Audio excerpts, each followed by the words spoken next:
Graças a Deus, graças a Deus.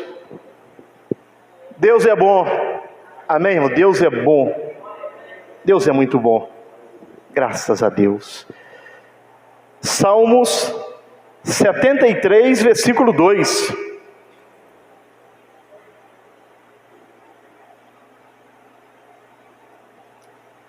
Salmos, capítulo 73, versículo de número 2. Diz assim a palavra do Senhor: quanto a mim, os meus pés quase que se desviaram, pouco faltou para que escorregassem os meus passos. Podei-vos assentar. Graças a Deus. Quanto a mim, John, essa parte A, por gentileza, novamente. Quanto a mim, a gente pega um mau costume de ficar acompanhando só aqui. A minha Bíblia está aqui. Quanto a mim, os meus pés quase que se desviaram.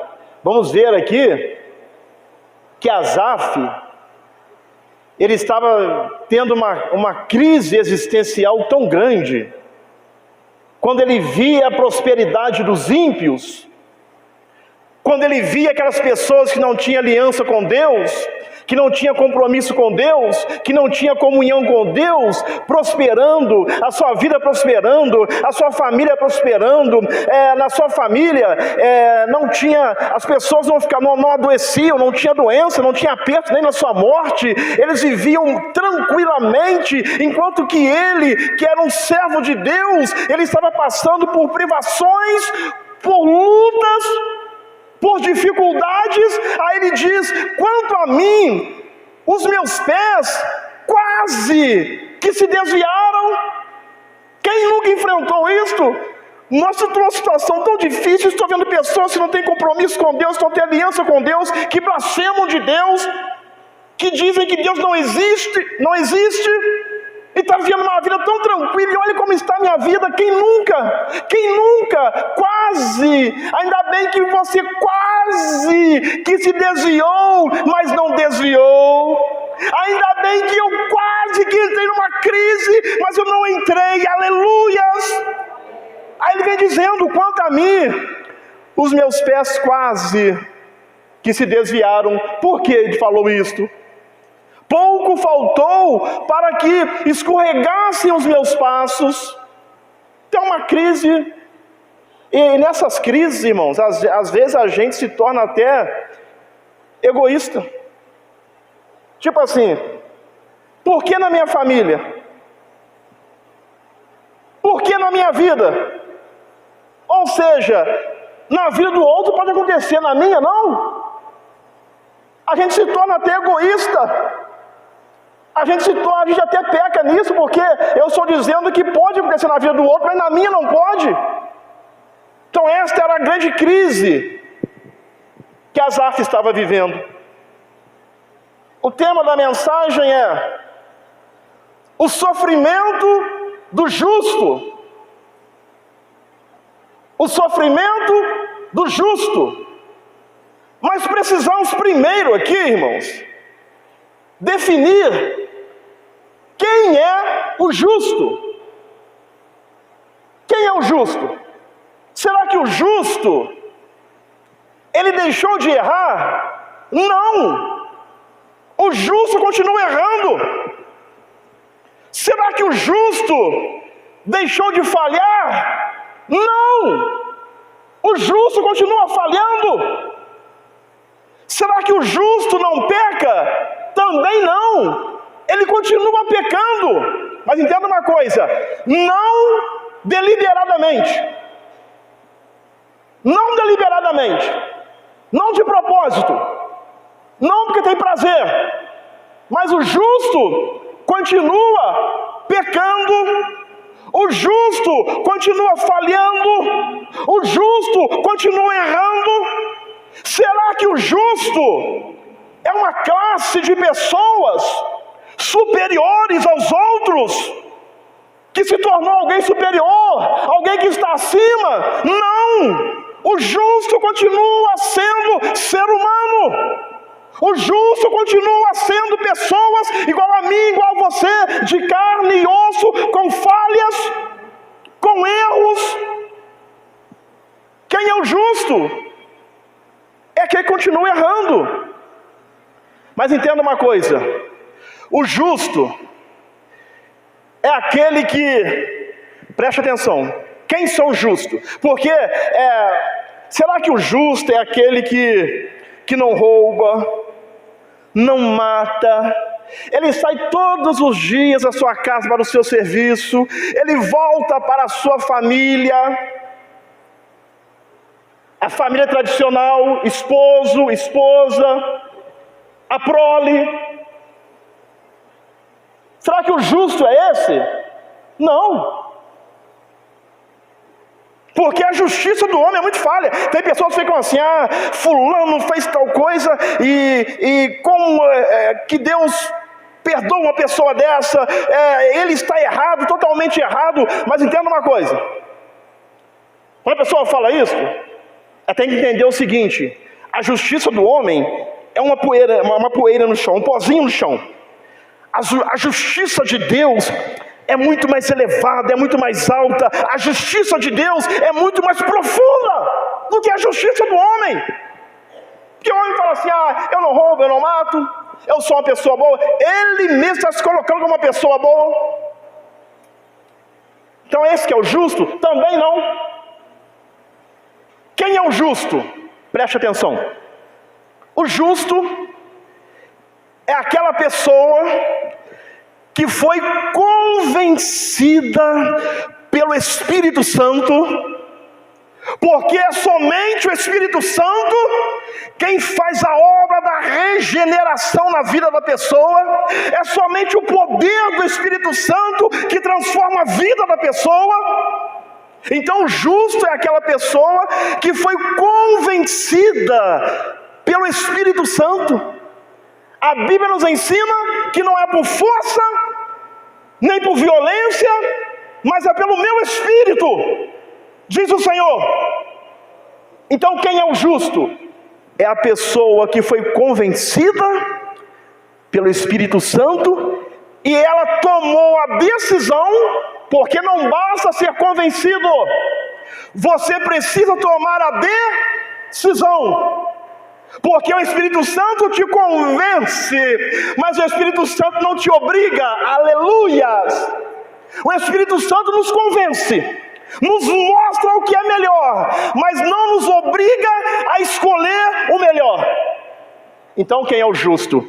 É a pessoa que foi convencida pelo Espírito Santo e tomou a decisão de entregar a sua vida para Jesus. Então preste atenção: toma a decisão de entregar a sua vida para Jesus. Aí quando Jesus entra na vida da pessoa, junto com Jesus vem a justiça dele. Aí o homem é justificado através de Jesus Cristo. Então quem são justos? São aqueles que já entregaram a sua vida para Jesus Cristo, são aqueles que foram lavados, foram redimidos no sangue de Jesus Cristo. Então ele se torna justo. Aleluia! Essa justiça não vem do Júnior, essa justiça não vem de você, mas vem de Jesus Cristo. Amém, irmãos? Aí nos tornamos justos. Então vamos lá. O sofrimento do justo. Por que coisas ruins acontecem a pessoas boas? A gente sempre tem esse questionamento. Às vezes uma pessoa que parte daqui, que parte desse mundo, às vezes uma pessoa que só procura fazer o bem, às vezes pessoas aí que só procuram prejudicar o outro, continua, e aquela pessoa que só procura fazer o bem parte. Às vezes a gente se questiona, faz esse questionamento. Poxa, mas por que aquela pessoa? Então preste atenção.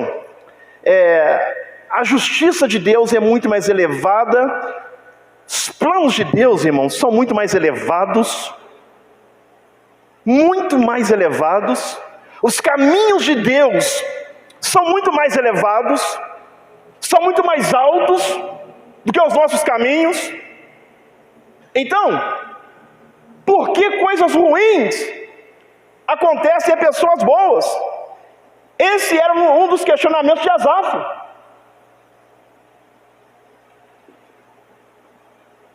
Por que coisas boas acontecem a pessoas ruins? Irmãos, isso dá um nó na nossa cabeça. Que a gente vê às vezes pessoas que fazem de tudo para atrasar o outro, não servem a Deus, não buscam a Deus, não adoram a Deus, zombam de Deus, e no entanto, coisas boas acontecem a essas pessoas. Então, essa mensagem aqui, irmãos, nem de longe vai resolver o problema essa questão, não. Nem tem essa intenção.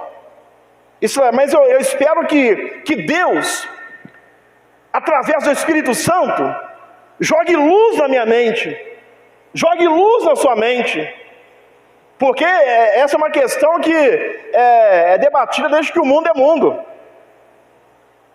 Então, eu acho que poderia ter vários compêndios de livros que não explicaria isso, mas que o Espírito Santo jogue luz na nossa mente, através da vida de Asaf, o que Asaf enfrentou. Então, por que coisas boas acontecem a pessoas ruins? São perguntas. Por que o justo sofre? Quem é o justo? Aquele que decidiu, que foi convencido pelo Espírito Santo, que entregou a sua vida para Jesus. Aí Jesus entrou na vida daquela pessoa e justificou aquela pessoa. Ele se torna justo pela justiça de Jesus Cristo. Nós somos justificados em Jesus Cristo, mas no entanto, por que o justo sofre? Responda para você mesmo, se você tiver essa resposta. Por que o justo sofre? Porque os que andam com Deus bebem nesta vida o cálice amargo da dor. Porque aqueles que andam com Deus bebem nesta vida o cálice amargo da dor. Porque os servos de Deus sofrem. Sofre ou não sofre? Sofre. Enfrenta a dor. Enfrenta a luta. Então, porque os que andam com Deus bebem nesta vida o cálice amargo da dor? São perguntas em cima de perguntas. Porque o justo precisa cruzar desertos da vida? Porque aquele que serve a Deus, que foi justificado por Jesus Cristo, porque a justiça não é minha, a justiça vem dele na minha vida. Porque o justo precisa cruzar desertos quentíssimos. Porque enfrentamos desertos. Porque passamos por desertos. Porque o justo precisa atravessar vales escuros. Por quê? A gente não tem resposta. Mas tem um salmo que diz que ainda que eu andasse pelo vale da sombra e da morte, não temerei mal algum, porque tu estás comigo, a tua vara e o teu cajado me consolam. Aleluia! Mas passamos pelo vale. Então, por que o justo precisa atravessar vales escuros? Porque o justo precisa pisar caminhos cheios de espinhos. Quer dizer uma coisa, se alguém te iludiu com essa ilusão que eu vou dizer aqui agora, venha para Cristo e acabou todos os seus problemas, entenda uma coisa, isso é uma ilusão. Os problemas continuam, as lutas continuam. Tem até um corinho antigo que diz que a luta vem e passa, não desanima. A luta vem e passa, não desanima. Mas pisamos caminhos cheios de espinhos. É o que Asaf estava passando aqui. Aí ele diz no versículo 2: quanto a mim, os meus pés quase que se desviaram de ver tudo isso acontecendo. Como é que pode, meu Deus, tanta coisa acontecendo? Os meus pés quase que se desviaram. Pouco faltou para que os meus pés escorregassem. Ainda bem, irmãos, que na nossa vida tem um quase que eu me desviei, quase que os meus pés escorregaram, mas eu não desviei, e nem os meus pés escorregaram, porque o Espírito Santo, Ele está ali, ó, eu estou com você, esse momento vai passar, essa luta vai passar, é o Espírito Santo em nós, que nos levanta, o poder do Espírito Santo, aleluias. Porque o justo enfrenta a pobreza. Não vê pela nossa cidade, talvez não, mas tem países que as pessoas servem a Deus, irmãos, e são países tão pobres que vivem numa miséria terrível. Porque o justo enfrenta a pobreza, enquanto que aquele que às vezes não tem nada com Deus, não tem comunhão com Deus, não tem compromisso com Deus. Porque o justo enfrenta a enfermidade. Porque tem gente que pensa que eu sou crente, agora acabou tudo, não tem doença. Não enfrenta. Porque o justo enfrenta a enfermidade, privações. Enquanto muitos que blasfemam do nome de Deus parecem viver uma vida folgada. Então isso tudo vai trazendo um conflito muito grande dentro da gente. É o que Asaf estava enfrentando. Muitos que blasfemam do nome de Deus parecem viver uma vida folgada, com um corpo sadio, cercado de riquezas e glórias humanas. Agora grave isso daqui. Eles são cercados de glórias humanas. Vamos falar sobre isso mais na frente. Tudo aquilo que eu conquisto aqui, fica aqui.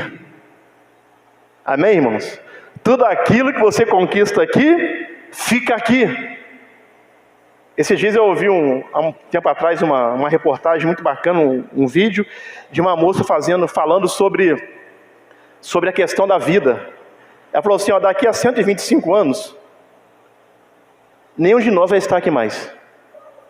Nem nossos filhos, nem nossos netos, daqui a 125 anos.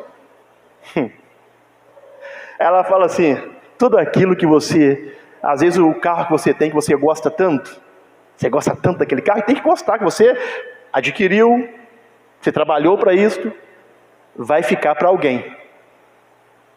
Aquela casa que você gosta, que você ama aquela casa, você construiu, você comprou aquela casa, você arrumou aquela casa, preparou aquela casa, vai ficar para alguém também. Tudo que você tem vai ficar para alguém.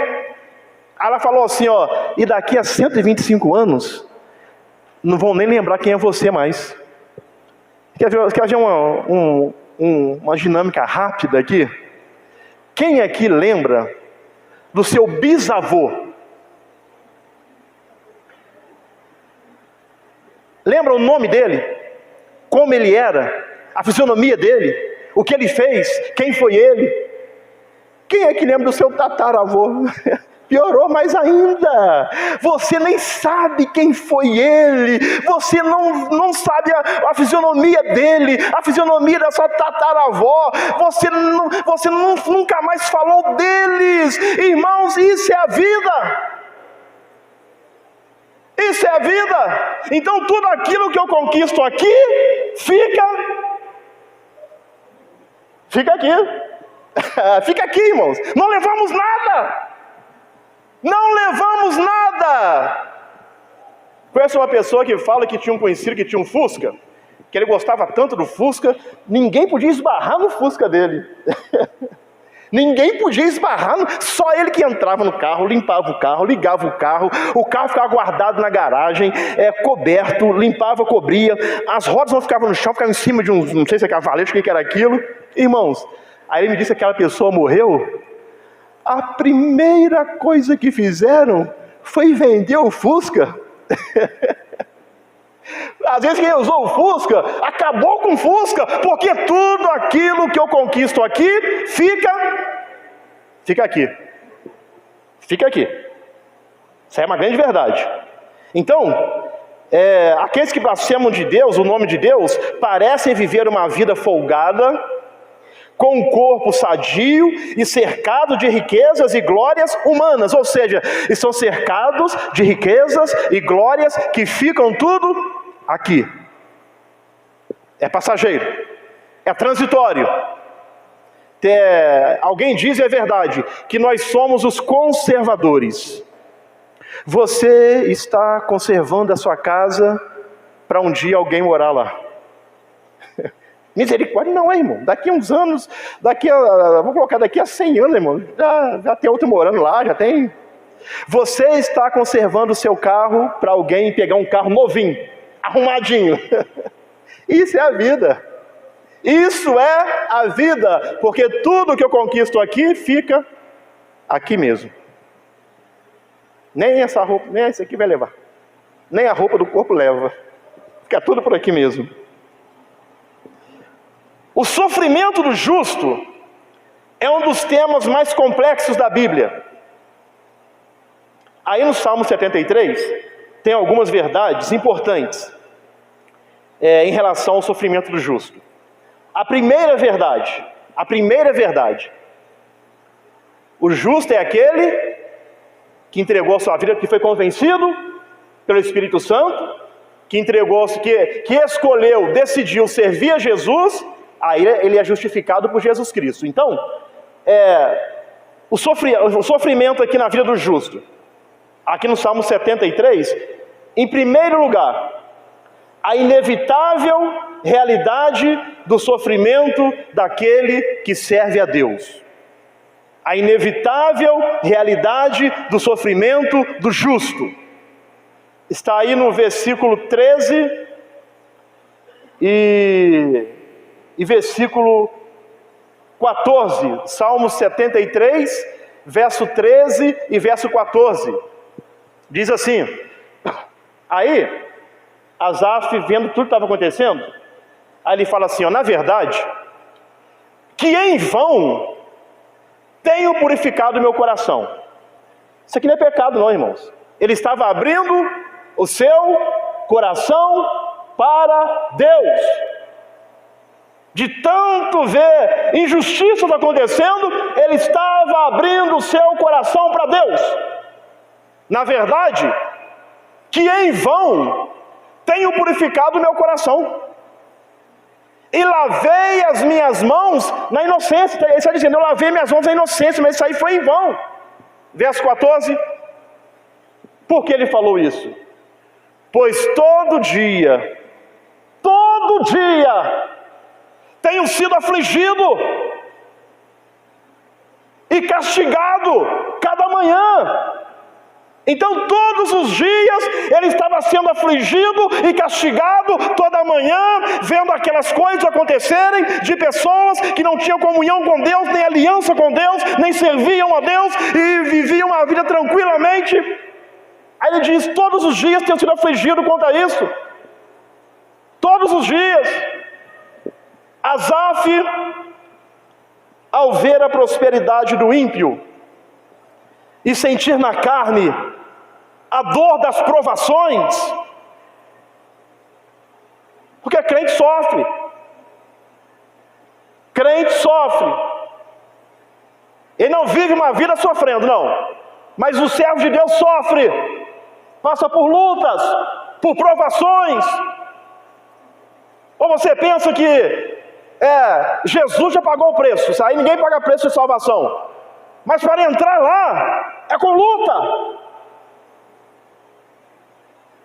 É com violência que se toma posse do reino de Deus, da entrada nos céus, de chegar até lá. Então Asaf, ao ver a prosperidade do ímpio e sentir na carne a dor das provações, abriu o seu coração para Deus. Ele estava aqui abrindo o seu coração para Deus. Por certo, é em vão que tenho mantido puro o meu coração e lavado as minhas mãos na inocência, pois todos os dias tenho sido afligido e castigado a cada manhã. Essa é a realidade, irmãos, de ser servo de Deus. A gente passa por lutas, por provas, mas temos uma promessa. Jesus prometeu em Mateus 28, versículo 20: e eis que estou convosco todos os dias, e eis que estou convosco todos os dias, até a consumação dos séculos. Mas tem prova, tem luta, tem dificuldade. Irmãos, a vida cristã, nós precisamos perseverar, porque tem luta. Como tem? Tem luta, mas tem vitória. Tem luta, mas tem Jesus. Tem luta, mas tem o Espírito Santo, aleluia. Mas luta tem. Não tem vitória sem luta. Se eu quero ter vitória, eu vou ter que enfrentar a luta. Aí por isso que a Bíblia nos ensina, a Bíblia é cheia de versículos, nos instruindo, nos ensinando: revestivos de toda a armadura de Deus, revestivos de toda a armadura de Deus, para que possais suportar no dia mau, revista-se da armadura de Deus. É por isso que a Bíblia nos ensina: encha-se do Espírito Santo. Não vos embriagueis com vinho, onde há contenda, mas enchei-vos do Espírito Santo. É por isso que a Bíblia nos ensina: orai sem cessar. É por isso que a Bíblia nos ensina. Porque tem luta. Tem luta. Então Asaf, ele abriu o seu coração para Deus. Isto não é pecado. Entenda uma coisa: sabe o que é pecado? É abrir o nosso coração na rede social. Abrir meu coração, eu estou assim, né? Fala para Deus, irmãos. Quem está do outro lado, muitas das vezes, está rindo da sua cara. Está rindo da minha cara, está assim, bem feito. Aí é pecado, eu abri meu coração nas redes sociais. Estou me sentindo triste. Não, irmão, fala para Deus. Amém? Fala para Deus. Que alguém do lado de lá, às vezes até põe lá um comentário, mas você não sabe se aquele comentário é verdadeiro. Fala para Deus, a Bíblia nos ensina. A gente é que não aprende. Entra para dentro do seu quarto, fecha a porta do seu quarto e fala com seu pai que está em secreto. Fala para Deus. Conta para Deus. Conta para Deus. O apóstolo Paulo chega a dizer que todos aqueles que quiserem viver piedosamente em Cristo serão perseguidos. Olha só, todos aqueles que querem viver piedosamente em Cristo serão perseguidos. 1 Timóteo 3, versículo 12.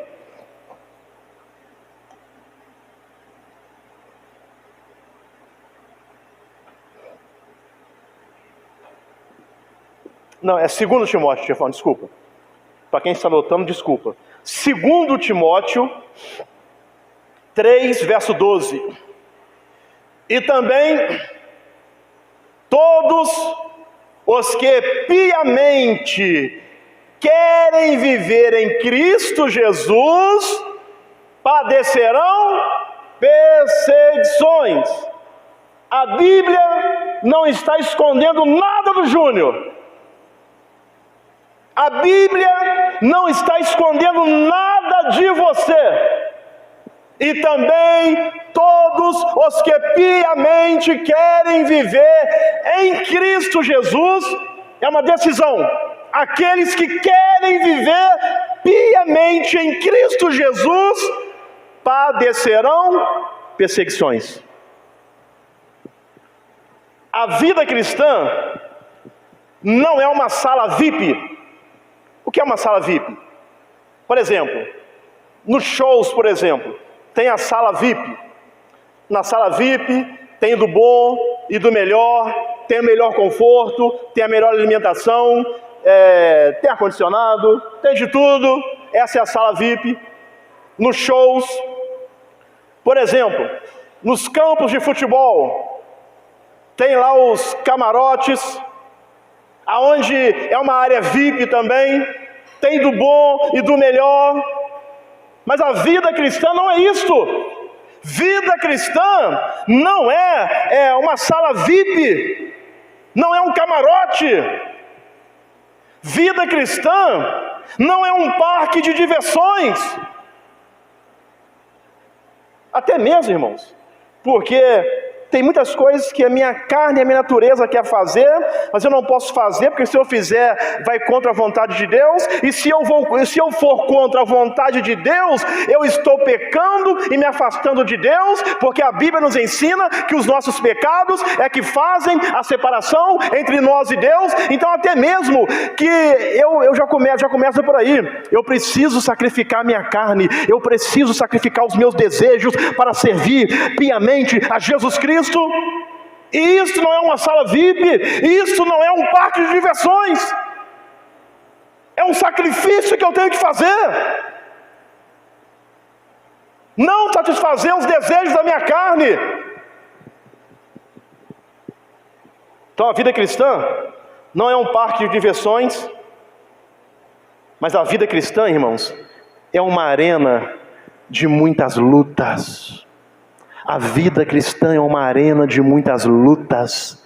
Lutamos contra o sistema, lutamos contra os demônios. É uma luta espiritual, é uma luta contra o sistema que quer empurrar de goela abaixo, de qualquer forma, aquilo que eles acham certo, e quer que nós, como igreja, como servos de Jesus Cristo, aceite aquilo como verdade. Então é uma luta contínua. A vida cristã é uma luta contínua. É uma arena de muitas lutas.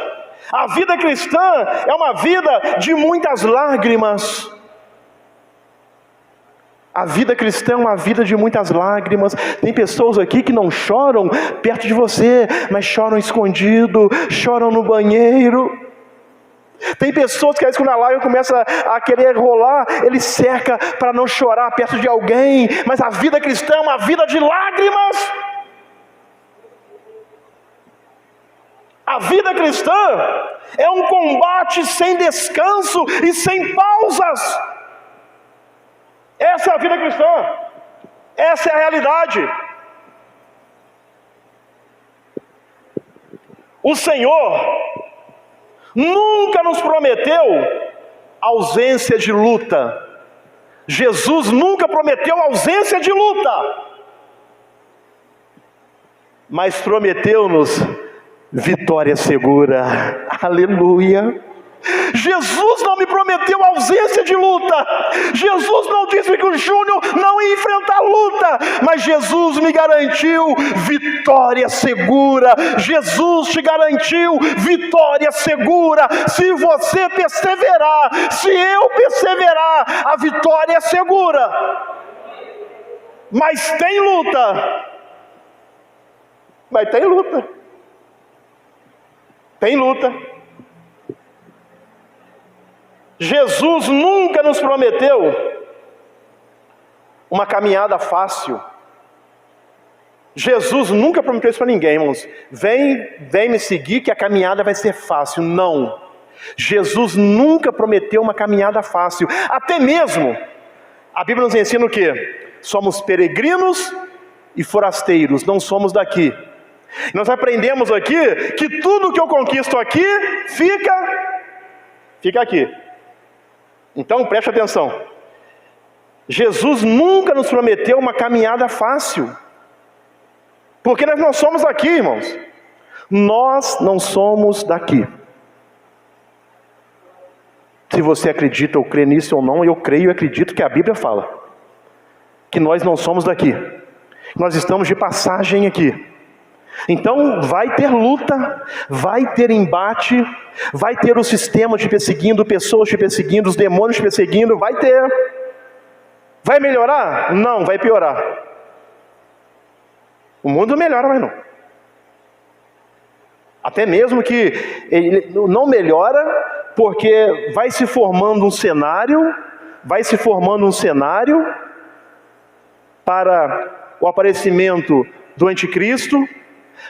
Irmãos, o mundo, a humanidade, quando começou a humanidade, é um exemplo, é lógico, né? Nós tínhamos uns 10 quilômetros de largura para chegar ao fim. Um exemplo. Aí, conforme vamos vivendo, essa estrada vai se afunilando, porque tudo está caminhando para o Apocalipse. Amém, irmãos? Tudo está caminhando para o Apocalipse, porque o Apocalipse é o fim. Então preste atenção. Tinha 10 quilômetros de largura a nossa caminhada. Hoje, um exemplo, está vendo essa igreja aqui, porque as coisas estão se afunilando para o fim. As coisas estão se afunilando para o Apocalipse. As coisas estão se afunilando para a volta de Jesus. As coisas estão se afunilando para o dia da redenção da igreja. As coisas estão se afunilando para o dia que Jesus virá buscar a sua igreja. As coisas estão se afunilando para o dia que nunca mais sofreremos. As coisas estão se afunilando para o dia que Ele enxugará dos nossos olhos toda lágrima. Aleluias! As coisas estão caminhando, estão se afunilando. Só não vê quem não quer. Mais claro do que isso, é só clara de ovo. Só não vê quem não quer. Que as coisas então o mundo não vai melhorar. O mundo vai piorando, porque é preciso que vá piorando para cumprir-se as profecias, e quando se cumprir a última profecia, Jesus Cristo volta. Aleluias! Assim como um relâmpago sai do Oriente, se mostra no Ocidente, assim será a vinda do Filho do Homem, Jesus Cristo vindo em glória. Então o mundo não vai melhorar não, irmãos. Nós estamos vendo que a cada dia que passa, o mundo vai regredindo. As pessoas estão regredindo cada vez mais. É isso que vai acontecer, não vai mudar, não vai melhorar. Vai entrar governo A, o governo B, não vai melhorar não, irmão. O mundo não melhora mais não. O mundo não melhora mais. Está caminhando para a nossa redenção. O mundo está caminhando para a nossa redenção. É por isso que precisamos ficar firmes. Firmes com Jesus. Então, o Senhor Jesus nunca nos prometeu uma caminhada fácil, mas prometeu-nos uma chegada certa. A chegada é certa. A caminhada é difícil, não é fácil. Mas se você perseverar, se eu perseverar, a chegada é certa. A chegada é certa. Então estamos falando da realidade do sofrimento. Essa é uma realidade. Jesus nunca nos prometeu ausência de aflição na jornada. Jesus nunca nos prometeu ausência de aflição na jornada, mas Ele nos prometeu consolo no vale, consolo no meio das lutas. O Consolador está em você, o Consolador mora na sua vida, o Espírito Santo habita em você, o Consolador está em você, o Consolador está conosco, o Consolador está conosco a todos os instantes da nossa vida. Ele está nos consolando. Mas Jesus não prometeu ausência de aflição, mas quando a aflição vier, o amigo Espírito Santo está com você, o amigo Espírito Santo está com você, o amigo Espírito Santo está conosco, o amigo Espírito Santo. Jesus nunca nos prometeu um paraíso na terra. Se alguém te falou isso, é mentira. É lógico que começamos a viver o céu na terra. A presença de Deus na nossa vida, a graça de Deus, o favor de Deus, começamos a viver o céu aqui. Mas Jesus nunca prometeu um paraíso na terra. Prometeu-nos bem-aventurança nos céus. Aleluia. Ele prometeu-nos bem-aventurança no céu, mas não prometeu paraíso na terra. Não existe isso. Eu quero viver no paraíso na terra. Não existe. Ele não prometeu isso. Prometeu bem-aventurança nos céus, aleluia, ao que vencer, ao que vencer, ao que vencer. Lá em Apocalipse, por várias vezes ele diz: ao que vencer eu farei isto, ao que vencer eu farei aquilo, ao que vencer eu darei isto, ao que vencer eu terá um trono, ao que vencer receberá a coroa, ao que vencer, ao que vencer. Aqui na terra, ele não prometeu o paraíso, mas prometeu bem-aventurança ao que vencer. Amém, irmãos? Ao que vencer.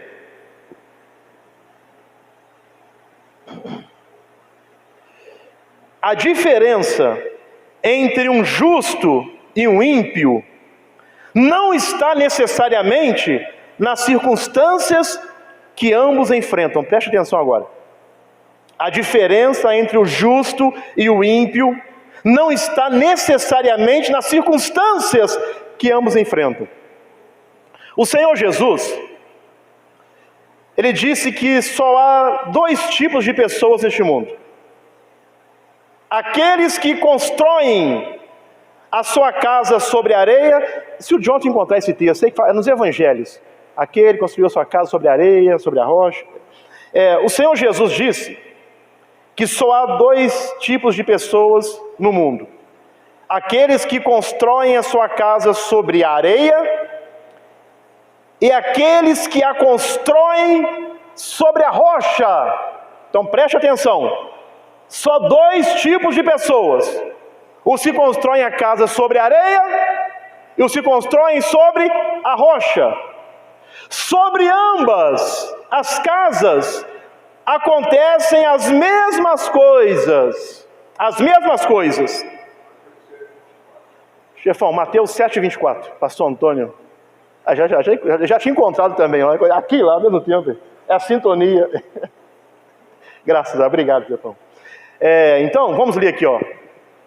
Todo aquele, pois, que escuta estas minhas palavras e as pratica. Então, casa sobre a rocha é aquele que ouve a palavra e a pratica. Assemelhá-lo-ei ao homem prudente. Então, quem constrói a casa sobre a rocha? Aquele que ouve a palavra e a pratica. Então, preste atenção. Casa sobre a rocha é quem ouve a palavra e a pratica.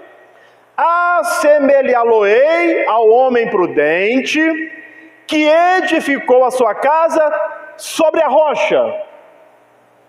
Aí, quem edifica a casa sobre a rocha é aquele que ouve e a Então, e quem ouve a palavra e a pratica é um justo, porque é aquele que foi redimido, que foi convencido pelo Espírito Santo, entregou a sua vida para Jesus e agora ouve a palavra e a pratica. Então ele é considerado como justo. Então preste atenção.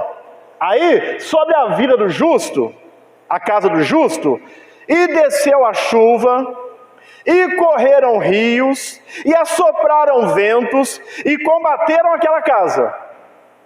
E não caiu. Olha, não caiu. Por quê? Porque estava edificada sobre a rocha. Agora vem a outra parte. E aquele que ouve estas minhas palavras e não as cumpre, está tudo encaixando aqui com a mensagem de Asaf. Pessoas que não têm aliança nenhuma com Deus, estavam prosperando a si mesmo. Compará-lo-ei ao homem insensato, que edificou a sua casa sobre a areia.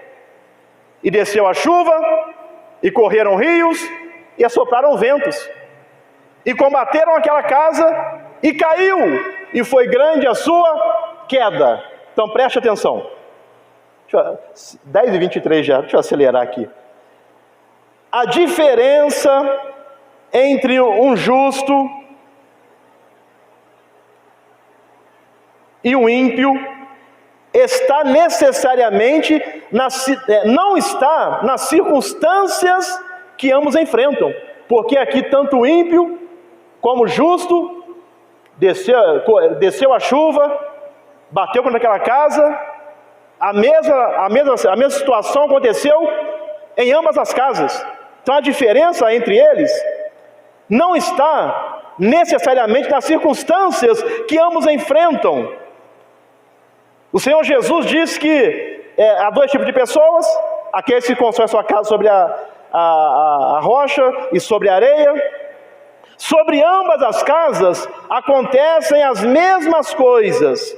Cai a mesma chuva no telhado, sopra o mesmo vento na parede e bate o mesmo rio no alicerce. Uma casa cai e a outra fica de pé. A diferença entre o justo e o ímpio é que o justo constrói a sua casa na rocha e o ímpio na areia. A casa do ímpio cai, a casa do justo fica de pé no meio da tempestade. Os ímpios, agora preste atenção, tudo que a pessoa constrói aqui, fica aqui. Tem pessoas que estão aí, a gente vê as pessoas às vezes prosperando na nossa ótica, tendo uma vida tranquila, uma vida regalada, uma vida parece que sem problema nenhum, mas estão construindo sobre areia, porque estão ouvindo esta palavra e não estão praticando, estão construindo sobre areia. Entenda isto, e tudo que construímos aqui fica aqui. Agora aquele que ouve esta palavra e a pratica, ele está construindo no mundo espiritual, e tudo aquilo que você constrói no mundo espiritual vai para outra vida. Tudo aquilo que você planta no mundo espiritual, obedecendo a palavra de Deus, está te preparando para a vida que está por vir. Aleluia! É casa sobre a rocha, obedecer a palavra, ouvir e obedecer a palavra. Os ímpios ficarão desamparados, enquanto os servos de Deus serão exaltados e glorificados. Quem está construindo a sua casa sobre a areia é aquele que ouve esta palavra, mas não a pratica nem dá ouvido. Aí está construindo sobre a areia, vai ficar tudo por aqui. Mas você que ouve esta palavra, você que pratica esta palavra, você pode até estar tendo muita privação aqui nesta terra, você pode estar passando falta de algumas coisas que você gostaria de ter aqui nessa terra, mas entenda uma coisa: aqui nessa terra é tudo passageiro, é tudo transitório. A palavra de Deus nos ensina, não atentando nós nas coisas que se veem, porque as coisas que se veem são transitórias, são passageiras. Precisamos atentar nas coisas que se não veem, porque as coisas que se não veem são eternas. Continue obedecendo essa palavra, continue ouvindo essa palavra, obedecendo a sua palavra, edificando a sua casa sobre a rocha, porque você está edificando coisas eternas para a sua vida. Eu queria tanto morar numa casa que tem um banheiro também nessa igreja aqui. Meu banheiro é pequeno. Não tem problema não, irmãos. Jesus falou assim, não se turbe o vosso coração. Credes em Deus, crede também em mim. Na casa de meu pai tem muitas moradas, aleluia. Irmãos, meu banheiro é pequeno, minha casa é pequena.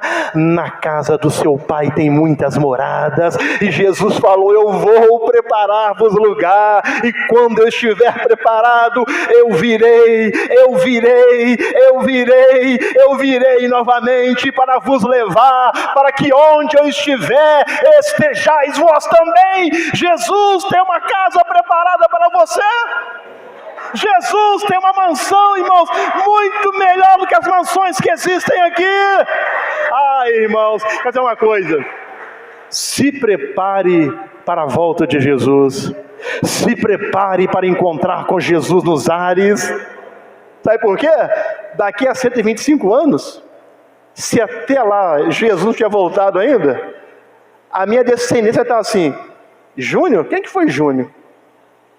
Conheço ele não? Nem vamos ser lembrados mais, irmãos. Mas fique tranquilo, se prepare para encontrar com o Senhor nos ares. Prepara-te, ó Israel, para encontrar com o Senhor nos ares. Fazemos tantos planos.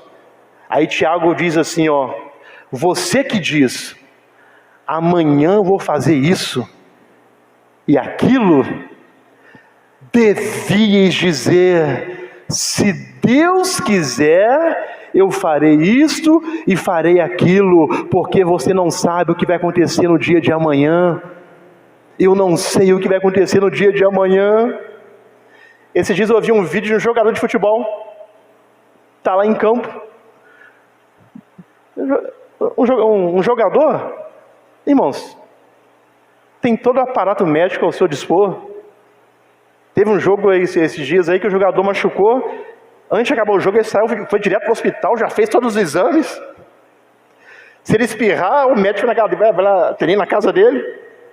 Tem acompanhamento médico, baterias de exames constantemente. Aí está lá um jogador. Irmão, isso aqui as coisas acontecem para que eu possa refletir. Para que você possa refletir. Que a gente fica assim, aconteceu com ele. Mas eu sou igual a ele, somos seres humanos. Está lá o jogador em campo. Dá um pouquinho, ele parou. Ficou meio estranho. Foi abaixando. Caiu e morreu dentro de campo. Ele imaginava que ia acontecer aquilo. Ainda mais um jogador de futebol, que tem acompanhamento médico 48 horas por dia. Até dobrando, que é 24 horas do dia, mas 48 horas de tanto acompanhamento médico que tem. Morreu. Então, irmãos, quer dizer uma coisa? Se prepare para encontrar com o Senhor nos ares. Se prepare para encontrar com Jesus, irmãos. Eu preciso me preparar. Preciso estar preparado. Precisamos estar preparados. Tem um rapaz conhecido meu, na minha adolescência. Esses dias eu tive a notícia que estava vindo de uma pedalada. Ele fazia pedal, bicicleta. Aí começou a passar mal. 48 anos, acho que 48 mesmo. Infartou e morreu. Ele esperava aquilo. Saiu de casa de manhã, achando que ia voltar. Aí eu vi um vídeo uma vez interessante. Vai chegar o dia que você vai fazer tudo pela última vez e você não sabe ainda. Talvez você vai dar o último abraço na sua esposa, o último abraço nos seus filhos, vai trabalhar pela última vez, vai pregar pela última vez, vai ministrar louvor pela última vez, e você não sabe. É por isso que precisamos estar preparados. Amém, irmãos? Que a qualquer momento a gente vai embora daqui. Eu falei isso com um amigo meu, assim, não, mas é isso mesmo, a qualquer momento a gente vai embora. É a Bíblia que fala que o homem veio do e vai voltar é a certeza que nós temos. Quando vai ser, ninguém sabe. Eu não quero antecipar não, irmão. Quero ir na hora que ele tiver que me chamar. Vai chegar a hora que ele vai chamar. Quer ver uma coisa? Você vai no médico. Quando você vai no médico, é para você não morrer? Não. Você vai no médico para que você tenha uma qualidade melhor de vida. Porque quando chegar a hora, não adianta ir médico, você vai embora. Vai embora. Não, infartou porque não teve tempo de chegar no médico. Conheço uma pessoa que estava se preparando para fazer uma cirurgia. Se preparou, colocou aquela roupa de... Eu nunca fiz cirurgia, né? Mas aquela roupa lá de cirurgia lá. Só fica igual veio ao mundo, mas aquela roupa por cima. Ele preparando para fazer cirurgia, estava no quarto, ao que ele foi para ir no banheiro, sentiu aquela dor, foi, e morreu dentro do hospital, dentro do quarto do hospital, no Monte Sinai, aqui em Juiz de Fora. Ah, morreu porque não deu tempo do médico chegar. Não, irmão, quando chega a hora, irmãos, a morte vem com muitas desculpas. Mas chega a hora, vai embora mesmo. É por isso que precisamos estar preparados. E nem sei porque que eu desviei da mensagem a falar sobre isso. Precisamos estar preparados. Amém, irmãos? Preparados. Quer chegar um dia que vamos olhar aqui e vamos sentir falta de alguns rostos, de alguns rostos aqui. Isso é normal. Isso é normal. É por isso que a igreja precisa estar preparada. Amém, irmãos? Colocar a barba de molho. Até quem não tem, coloca também. Ah, Jesus Cristo, que Deus nos ajude, irmãos. Que é muito sério. Que a gente pensa que só acontece com o outro. A gente pensa que só acontece com o outro. Não, acontece com a gente também. É por isso que a Bíblia nos ensina que é melhor ir a um velório do que numa festa. Porque na festa você quer fazer o quê? Quer se divertir. Você quer sorrir à vontade. E é bom isso. Agora, no velório, quando você vê alguém lá em cima daquela pedra, você fala assim: e rapaz, pode ser eu amanhã. Você vem refletindo, vem ou não vem? Todo mundo que vem no velório vem refletindo sobre a vida. Vem refletindo sobre a vida. Então, irmãos, o primeiro ponto aí a inevitável realidade do sofrimento. Todo mundo sofre. O segundo ponto aí, as tensões que o sofrimento do justo produz. Deixa eu acelerar aqui agora. As tensões que o sofrimento do justo produz. Lá no Salmo 73, novamente, a partir do versículo 1. Salmo 73, verso 1. As tensões que o sofrimento do justo produz. Verdadeiramente, bom é Deus para com Israel, para com os limpos de coração.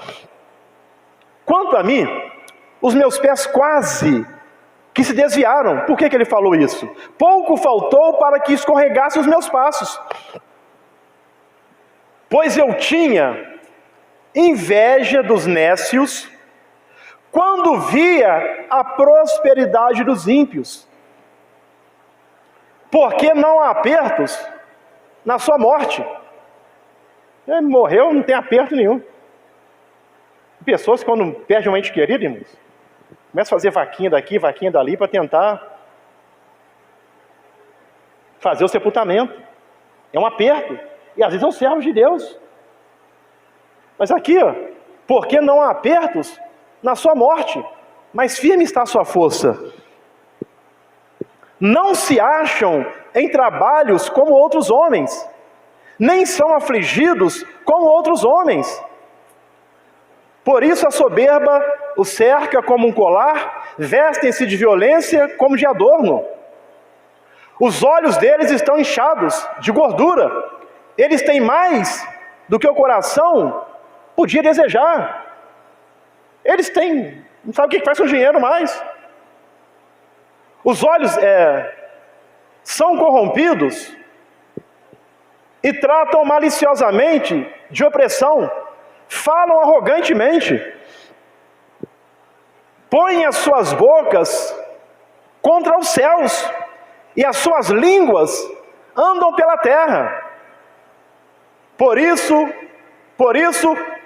o povo dele volta aqui. E as águas do copo cheio se lhes espremem. E eles dizem: como sabe Deus?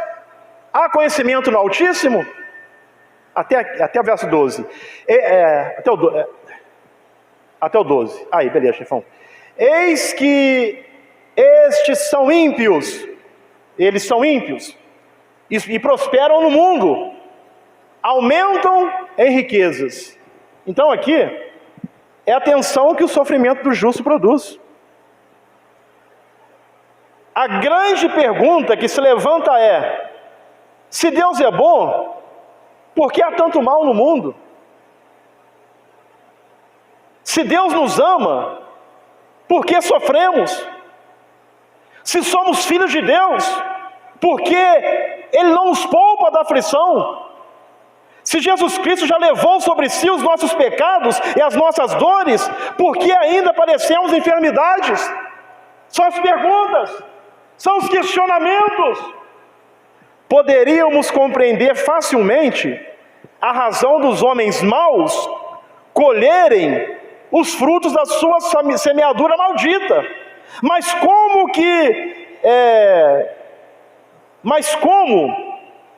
que lavam as mãos na inocência e vivem com a integridade de coração? Ou seja, as pessoas às vezes que fazem coisas ruins estão tranquilas, e aqueles que lavam as suas mãos na inocência estão padecendo dificuldades, enfrentando problemas, enfrentando lutas, enfrentando reveses na vida. Como explicar que Jó, sendo o melhor homem do... Eu queria comentar, mas nem vou comentar não, que não vai dar tempo. Como explicar que Jó, sendo o melhor homem do seu tempo, sofreu os maiores golpes na sua saúde, na sua família e na sua vida financeira? Como explicar? Como entender que Paulo, o maior de todos os apóstolos, enfrentou prisões, cadeias, açoites e passou o final de seus dias numa masmorra romana antes de ir para a guilhotina para ser decapitado? Como entender que o precursor, João Batista, o precursor, o que anuncia o Messias, o maior homem segundo Jesus Cristo, João Batista, ele foi humilhantemente decapitado por ordem de um rei embriagado? Como entender isso? Asaf está em crise, porque ao ver a prosperidade do ímpio, percebeu que a vida deles parecia ser melhor do que a sua. O ímpio tinha dinheiro, tinha saúde, tinha amigos, tinha prazeres, e ele mesmo, conservando-se piedoso e íntegro, estava sendo amassado como barro pelas várias provas da vida. Asaf estava sendo amassado pelo barro, como barro, pelas provas da vida. Como entender isto? Talvez você já fez ou está fazendo este questionamento. Importa-nos saber, porém, que a vida não se limita apenas ao que acontece do lado de cada sepultura. A vida não se limita a apenas o que acontece do lado de cada sepultura. Tudo o que conquistamos aqui fica. A vida não se limita a isso, irmãos. Tem um texto que diz que se esperássemos em Deus só nesta vida, seríamos o mais miserável de todos os homens, porque eu não posso esperar que tudo o que Deus tem para mim é nessa vida. Amém, irmãos? Se esperássemos em Deus só nesta vida, seríamos os mais miseráveis de todos os homens. Porque a vida não se limita somente àquilo que acontece do lado de cada sepultura. Não, irmãos. O lado de cá é o que menos é. O lado de cá é o de menor valor. Eu costumo dizer que a vida continua. Eu costumo dizer que a vida, ela começa depois que a pessoa morre. Sabe por quê, irmãos? Quando a gente partir daqui, aí que começa a vida. Aí vai ser uma eternidade, ou com Jesus, ou longe de Jesus. É você quem faz a escolha. Isso aqui passa rápido demais. Tem pessoas que morrem com 10 anos, 20 anos, 18 anos, 30 anos, e acabou? Não, porque a vida não se limita somente ao que vivemos aqui. Tem muito mais pela frente. Tem muito mais pela frente.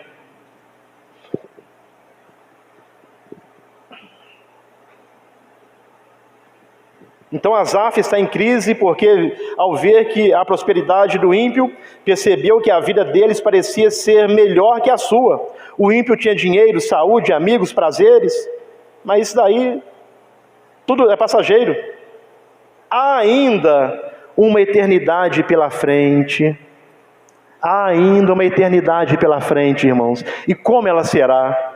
E partindo para a conclusão agora, os sofrimentos do tempo presente não são para comparar com a glória de Deus que há de vir e se revelar em nossas vidas.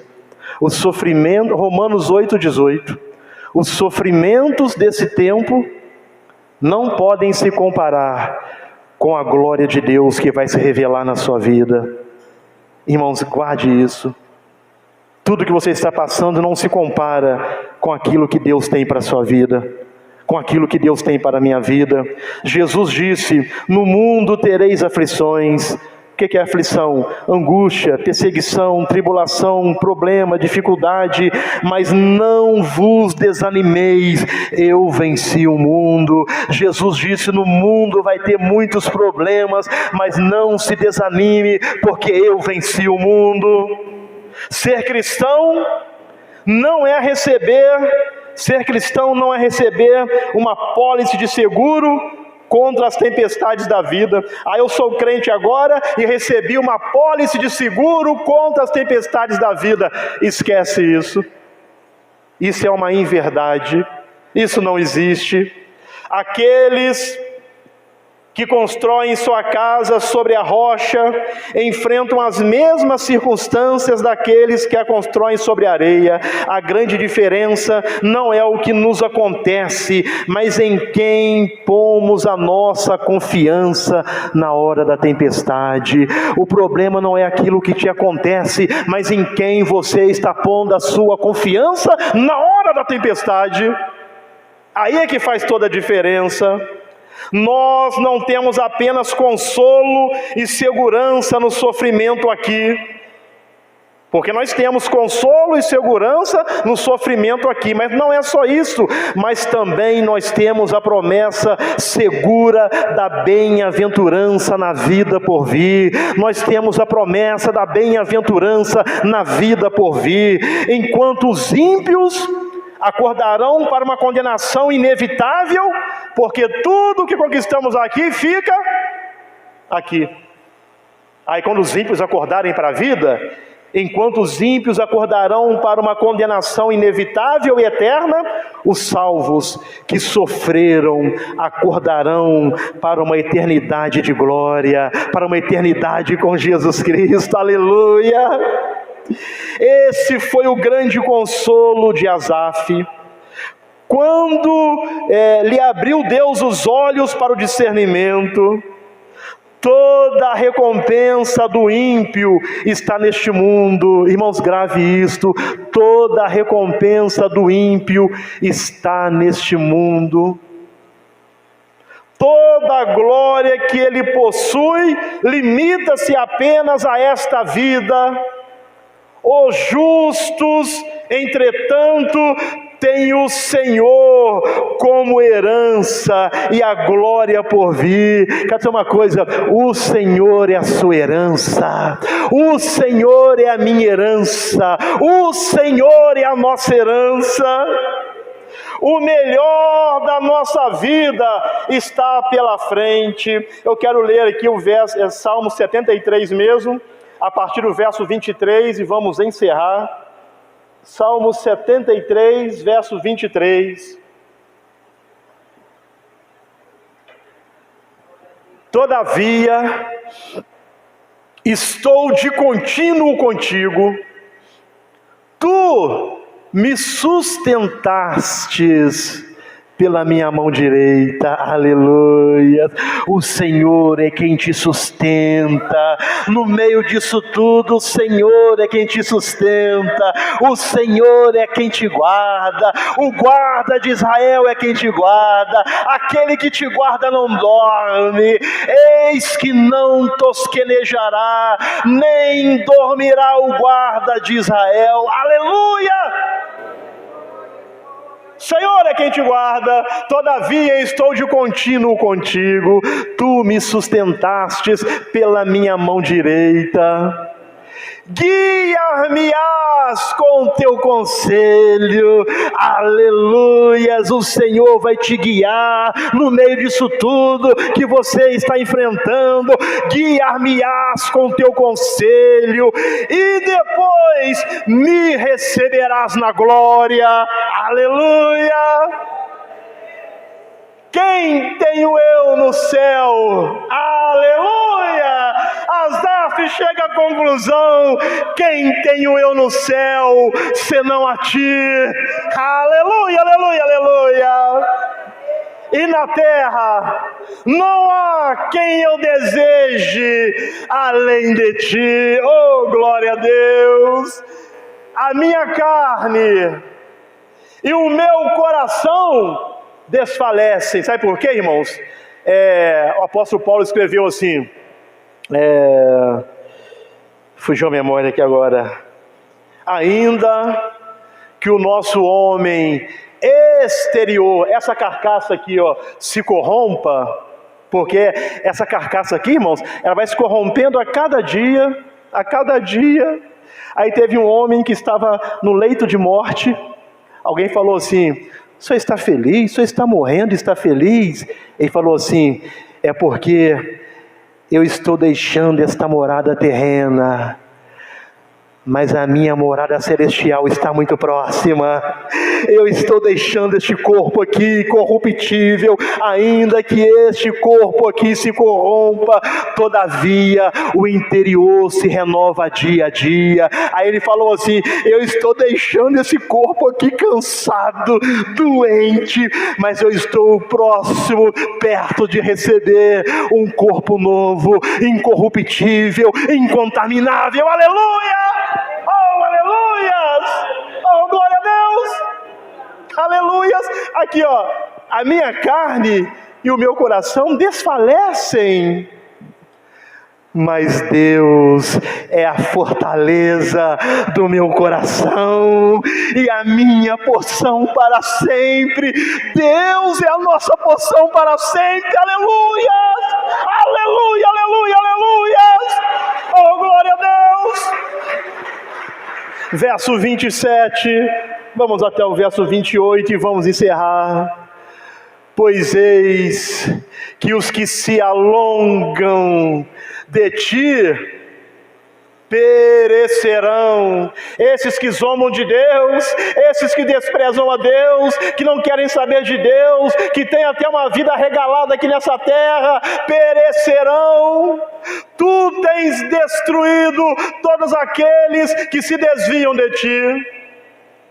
Mas para mim, bom é aproximar-me de Deus. Pus a minha confiança no Senhor. Pus a minha confiança no Senhor Deus para anunciar todas as tuas obras. E eu vou encerrar aqui. Graças a Deus. A nossa recompensa não é aqui. Amém, irmãos? Fique tranquila. Fique tranquilo. A sua recompensa não é aqui. Estamos caminhando para a casa do Pai, estamos voltando para casa. A cada dia que vivemos aqui, estamos mais próximos da volta de Jesus, estamos mais próximos de voltar para a casa do Pai. caminhamos para a casa do Pai, caminhamos para o paraíso, caminhamos para a cidade santa. Você está caminhando para a cidade santa, você está caminhando para a Nova Jerusalém, onde Deus enxugará dos seus olhos toda lágrima, e onde com um corpo de glória reinaremos com Cristo pelos séculos dos séculos. Estamos caminhando para lá, aleluias! Então, irmãos, o sofrimento do justo não será mais lembrado. Um dia o seu sofrimento não será mais lembrado. Quando adentrarmos as mansões celestiais, o nosso sofrimento não será mais lembrado, pois as glórias do céu nos encherão de uma alegria tal que não haverá mais espaço para se pensar em dor. Você está caminhando para um lugar onde a glória do Senhor te encherá de uma alegria tal que não haverá espaço para a dor, não haverá espaço para a tristeza, não haverá espaço para lembrarmos de coisas ruins, porque estaremos para sempre com o Senhor. Amém, irmãos? Que Deus te abençoe, que Deus nos abençoe.